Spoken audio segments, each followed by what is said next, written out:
I am currently walking where I used to be homeless. Everything I do so instinctive and so passionate. Every word I move so descriptive. I always come back to these places just to kind of remind myself how good I have it, how lucky I am.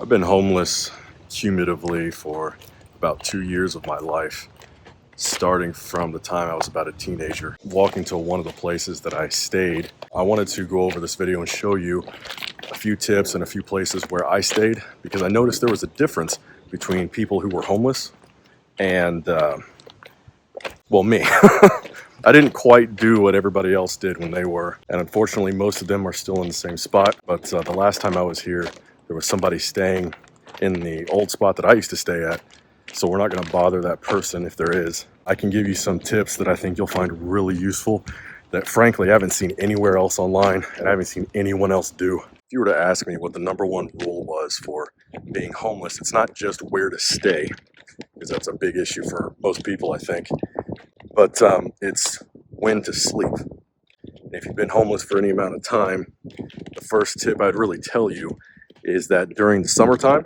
you want to sleep at night because it's cooler. During the winter time, you want to do the opposite. So during the winter time, so you don't freeze to death, and I do mean that literally, you want to sleep during the day, and you want to be up, and you want to be moving in the evening. It doesn't necessarily have to be, dark out when you wake up, but you do need to be moving at a different time.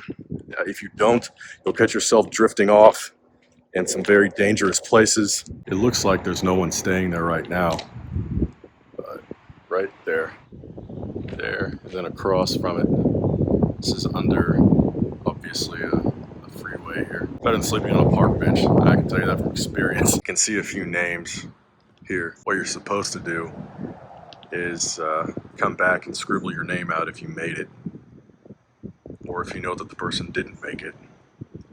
You're supposed to put like a halo above their name or angel wings or something.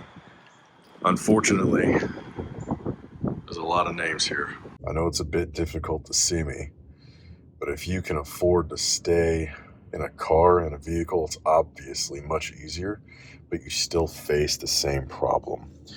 That is simply there's no place like that to go, right? When you're in a car, it's like, where are you going to park the car and stay? I don't want to name any businesses specifically, but let's say major grocery retail chains. Allegedly, that's ignorant. Some alternate places to park would be someplace like a hotel or motel.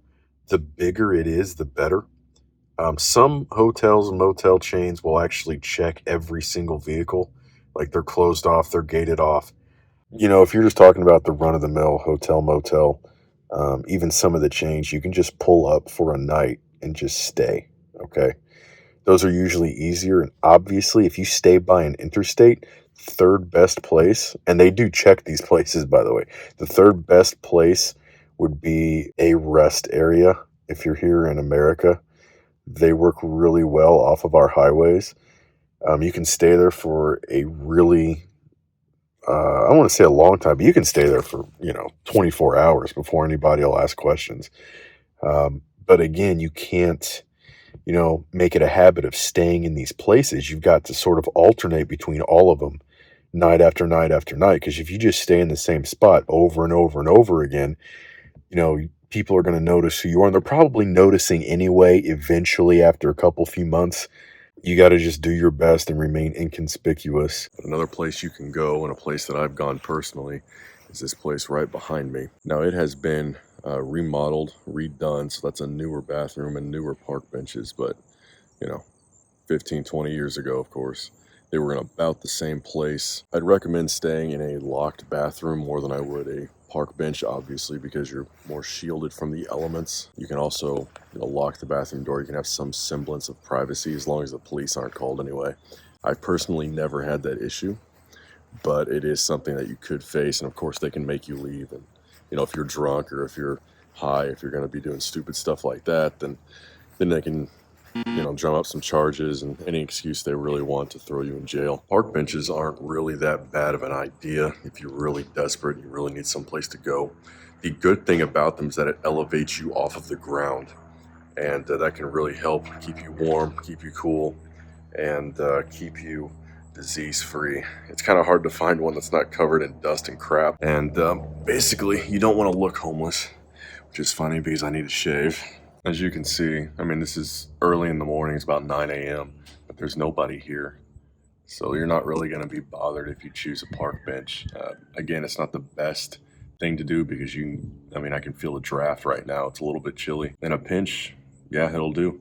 I've never had a problem sleeping on these things. I've never had somebody bother me. I've never had the cops come up to me and ask me to leave or anything like that. I've also never stayed here for more than, I think 2 nights in a row, if I remember correctly. So, if you stay here on a more permanent basis, you probably will. And worse yet, you'll get those benches that have those little spikes on them. It's like, those are so unwelcoming. Most homeless people really shouldn't be approached. They have significant mental illnesses. So I really wouldn't suggest approaching them. If they're holding out a sign begging for money, you can approach them. If they seem to be in their right mind, you can approach them. But really, I know that people just try to help, but I've seen that go wrong quite a few times. And, the link between mental illnesses and homelessness is quite, well, if it was a Venn diagram, it would be damn near a circle, wouldn't it? Being homeless seems to be getting easier in some areas and a little bit more difficult in others, specifically about where to go because there's so many cameras.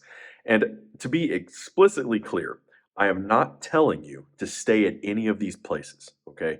I'm just telling you where I have personally stayed in the past. The places where I've stayed have been not just park benches, right? Or not just on the ground or not just camping out somewhere. But they've been at places like cars would be an obvious one, but parking lots, hotels, rest stops, and bathrooms specifically. I get asked sometimes about staying at a homeless shelter. Homeless shelters are great as a one night sort of deal, but the majority of them you'll find, unfortunately, once you leave, you're not allowed to just come back, right? Even if you leave for a job interview, even if you leave to go to church, if you leave to go and have breakfast with somebody, have lunch with somebody, it doesn't matter. You're not allowed back in until maybe the next day, maybe the next week, maybe the next month. They all have their sort of different rules. So that's really the Achilles heel of staying at one of those places. And thank God I've actually never had to do that. The worst places for you to stay would be places that are either government owned, right, or private property. In the wrong city or the wrong state, I promise you, not everybody calls the cops. I don't know how else to say that. You can get into some serious trouble, not only legally, but physically if you, well, please don't find out. Please don't test me on this. During extreme weather, as the saying goes, any port in a storm, right? Your best bet's probably going to be a homeless shelter or a church. But I can give my story and how I used to manage to stay at hotels during extreme weather. Allegedly. Allegedly. I doubt that the majority of people watching this content are actually homeless, but I still wanted to put out my story and I still wanted to put out just a little bit of advice there, not only to the people who may find themselves in this situation, but because there are a lot of gurus on YouTube who just want to sell you courses and do things like that and take advantage of people who are already needing help. And I really just wanted to put out something that was free, something that was available to you, something that I haven't quite seen anybody else do in the same way.